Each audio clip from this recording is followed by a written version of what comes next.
நடிகை நித்யா மேனன் அவர்கள் ரீசெண்டா நடந்த ஒரு கான்ட்ரவர்சிக்கு விளக்கம் கொடுத்திருக்காங்க. அதாவது காதலிக்க நேரமில்லை படத்தோட ப்ரொமோஷனல் ஃபங்க்ஷன்ல ஒரு நபர் நித்யா மேனன் அவர்களுக்கு கை கொடுக்கும் போது இவங்க கை கொடுக்க மறுத்துட்டாங்க. அதாவது எனக்கு உடம்பு சரியில்லை, என்ன தொட்டா உங்களுக்கு கொரோனா ஏதாவது வந்துரும் அப்படின்ற மாதிரி சொல்லி கை கொடுக்க மறுத்திருந்தாங்க. பட் ஆனா அதே நிகழ்ச்சியில ஜெயம் ரவி அவர்களை ஹக் பண்ணிருப்பாங்க, மிஷ்கின் அவர்களுக்கு கிஸ் கொடுத்திருப்பாங்க. சோ ஒரு காமனான ஃபேனுக்கு கை கொடுத்தா ஜுரம் வந்துடும், இவங்களுக்கு எல்லாம் வராதா அப்படின்ற மாதிரி தமிழ் சினிமா ரசிகர்கள் பயங்கரமா நித்யா மேனன் அவர்களை விமர்சனம் பண்ணிட்டு இருக்காங்க.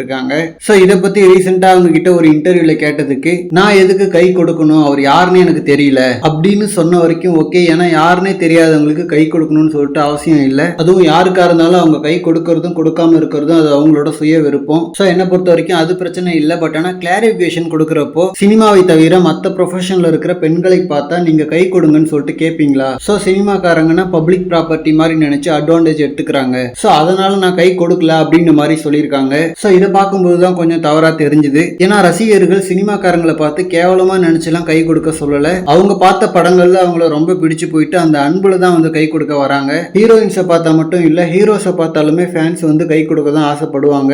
சோ கை கொடுக்கறது கொடுக்காம இருக்கிறது உங்களோட விருப்பம். பட் அவங்க அன்பால கேட்கிற ஒரு ஹேண்ட் ஷேக்கை இவங்க ஏதோ கேவலமா பார்த்து கேட்ட மாதிரி ரியாக்ட் பண்ணிருக்காங்க. சோ அது வந்து ஒரு தவறான பார்வை. சோ சினிமா பிரபலங்களை எங்க பார்த்தாலும் ரசிகர்கள் கை கொடுக்கறது, போட்டோ எடுக்கிறது இந்த மாதிரி வேலைகள் பண்ணுவாங்க தான். பட் கை கொடுக்கறது, போட்டோ எடுக்கிறது அது உங்களோட விருப்பம். பட் ஒரு எக்ஸைட்மெண்ட்ல அந்த மாதிரி பண்றவங்கள கேவலமா பேசுறது தவறு. ஏன்னா பெயர் புகழ் பணம்னு சொல்லி எல்லாத்தையுமே கொடுத்தது ரசிகர்கள் தான். சோ அவ்வளவு விஷயங்கள் கிடைக்கும் போது இதை கம்ப்ளைண்ட் பண்ணாம அட்ஜஸ்ட் பண்ணிக்கிறது தான் கரெக்டான ஒண்ணு. அதுவும் நிறைய திறமையான நடிகர்கள்லாம் இந்த மாதிரி கிடைக்காதான்னு சொல்லிட்டு ஏங்குறாங்க. சோ உங்களுக்கு இந்த மாதிரி ஃபேன்ஸ் கை கொடுக்கறது, போட்டோ எடுக்கிறது பிடிக்கலன்னா அது வந்து தப்பு இல்லை. பட் ஆனா அதை பண்றவங்கள கேவலமா பேசாதீங்க. அதுவும் நித்யா மேனன் அவர்கள் ஒரு நல்ல நடிகைன்னு சொல்லிட்டு பேர் எடுத்து நல்லா போயிட்டு இருக்காங்க. சோ நிறைய ஃபேன்ஸ் இவங்க கிட்ட இருந்து இதை எதிர்பார்க்கல அப்படின்ற மாதிரி பயங்கர டிசப்பாயிண்டடா திட்டிட்டு இருக்காங்க. அதுவும் நிறைய பேர் வந்து கை கொடுக்காம போனதுக்கே திட்டிட்டு இருக்காங்க. சோ இவங்க கொடுத்த விளக்கத்தெல்லாம் பார்த்தா இன்னும் அவங்களுக்கு அடி விழும் போல. ஓகே ஃப்ரெண்ட்ஸ், இதை பத்தின உங்களோட கருத்துக்களை கமெண்ட்ல சொல்லுங்க. அண்ட் இந்த மாதிரி கோலிவுட் பத்தின ஹாட்டான அப்டேட்ஸ்க்கு நம்ம மணி மூவி பஸ் சேனலை சப்ஸ்கிரைப் பண்ணுங்க.